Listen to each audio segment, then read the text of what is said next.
दोस्तों, आज आपके पास जो कुछ भी है वो इसीलिए नहीं है कि आपकी किस्मत में इतना ही लिखा था या फिर आपकी किस्मत ही खराब है, बल्कि वो इसीलिए है क्योंकि आप इतना ही डिजर्व करते हैं। दोस्तों, यह प्रकृति बड़ी ही न्यायप्रिय है। यह उसे उतना ही देती है जितने का वह हकदार होता है, चाहे वो ज्ञान हो या धन।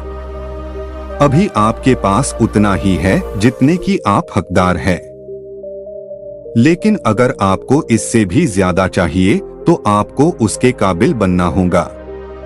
दोस्तों, ऐसा कौन सा गुण है जो आपको काबिल बनाता है? क्या आप उस गुण के बारे में जानना चाहते हैं? अगर आप जानना चाहते हैं तो आप गौतम बुद्ध के जीवन की इस कहानी को अंत तक ध्यान से जरूर सुने। दोस्तों, इस कहानी को सिर्फ समझिएगा मत, बल्कि इस कहानी को अपने भीतर उतर जाने दीजिए। तो बिना समय को गवाए चलिए कहानी की शुरुआत करते हैं। एक बार गौतम बुद्ध को एक सभा में भाषण करना था, और जब सभा का समय हुआ तब बुद्ध वहां आए और बिना कुछ बोले ही वहां से चले गए। तकरीबन 100 से भी ज्यादा लोग बुद्ध का उस सभा में इंतजार कर रहे थे, और बुद्ध के इस तरह के व्यवहार को देखकर सभी लोग बहुत चौंके, लेकिन किसी ने भी बुद्ध से कोई भी प्रश्न नहीं किया। दोस्तों, अगले दिन फिर से सभा का आयोजन हुआ, और दूसरे दिन सभा में लोगों की संख्या तकरीबन घट गई।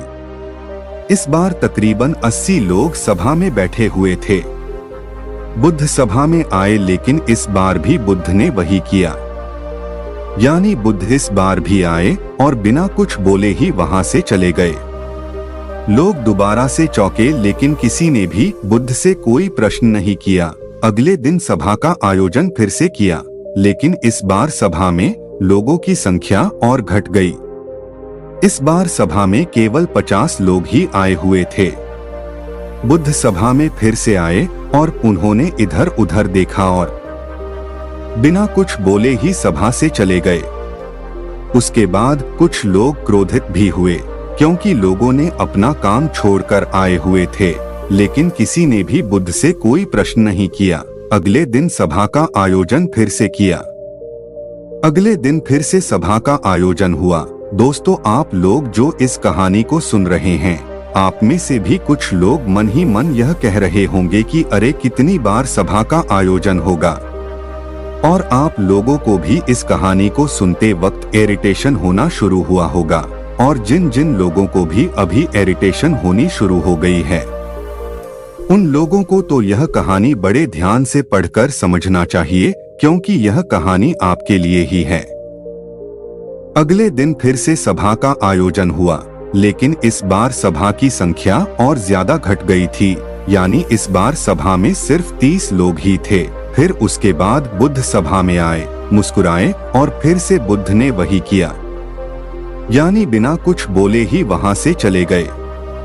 इस बार भी लोग बहुत क्रोधित हुए, और इस बार लोगों ने पीछे से कुछ कहा भी और बड़बड़ाए भी, लेकिन बुद्ध ने उनके किसी भी प्रश्न का उत्तर नहीं दिया। दोस्तों, अगले दिन फिर से सभा का आयोजन हुआ, और इस बार लोगों की संख्या बहुत ज्यादा घट गई थी, यानी इस बार सभा में कुल मिलाकर 15 लोग ही आए हुए थे। इस बार भी बुद्ध सभा में आए, लेकिन इस बार बुद्ध अपना आसन ग्रहण कर लेते हैं। फिर बुद्ध बोले, और बुद्ध ने उन 15 लोगों को उपदेश दिया, और वे 15 लोग ही बुद्ध के भिक्षु बन गए, और आगे चलकर उन 15 लोगों ने ही बुद्ध के ज्ञान को अलग अलग दिशाओं में फैला दिया। फिर एक दिन बुद्ध से किसी ने पूछा कि बुद्ध, आप कई दिनों तक बिना बोले ही सभा से क्यों चले जाते थे? फिर बुद्ध कहते हैं कि मैं उन लोगों को खोज रहा था जो लायक थे, यानी कि पहले दिन 100 से भी ज्यादा लोग आए हुए थे, उसमें से ज्यादातर लोग सिर्फ आए हुए थे।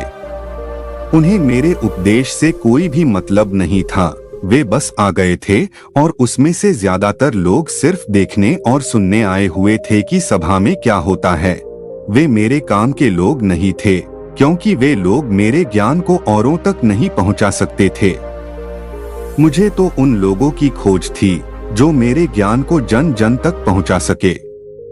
कई दिनों तक सभा से बिना बोले ही मैं इसीलिए चला गया क्योंकि मैं यह देखना चाहता था कि वे कौन लोग हैं जिनके भीतर वास्तव में प्यास है। जिन लोगों के भीतर में वास्तव में प्यास थी वे लोग अंत तक जरूर रुके, और जो लोग बस ऐसे ही आ गए थे वे लोग पहले या दूसरे दिन ही चले गए। जिनके भीतर धैर्य था उन्हें मुक्ति का मार्ग भी मिला, और जो लोग जल्दबाजी में थे वे लोग अब घर में बैठे हुए हैं। सवाल यह नहीं है कि मैं तुम्हें क्या दे सकता हूँ, बल्कि सवाल यह है कि तुम क्या ले सकते हो। तुम्हारा पात्र कितना बड़ा है और कितने के तुम हकदार हो। जितने के तुम हकदार हो उससे ज्यादा तुम्हें नहीं मिलेगा। फिर वह व्यक्ति बुद्ध से पूछता है कि बुद्ध लायक कैसे बने। फिर बुद्ध कहते हैं कि धैर्य के द्वारा। जिस व्यक्ति के अंदर धैर्य है वह अपने जीवन में कुछ भी पा सकता है। सभा में जितने भी लोग आए हुए थे और उसमें से अंत तक वही रुके जिनके अंदर धैर्य था। चाहे तुम्हारे जीवन में तुम्हारा लक्ष्य जो कुछ भी हो, लेकिन तुम बिना धैर्य के सफलता के चरम तक नहीं पहुंच सकते। फिर वह व्यक्ति बुद्ध से पूछता है कि कोई व्यक्ति अपने भीतर के धैर्य को कैसे बढ़ाए। बुद्ध कहते हैं कि निरंतर अभ्यास के द्वारा हम अपने भीतर के धैर्य को बढ़ा सकते हैं।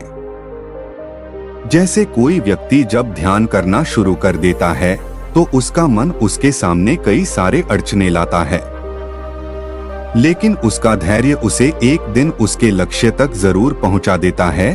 फिर वह व्यक्ति बुद्ध से कहता है कि मैं समझ गया, बुद्ध में समझ गया, यानी मुझे धैर्य के साथ निरंतर अभ्यास करने की आवश्यकता है।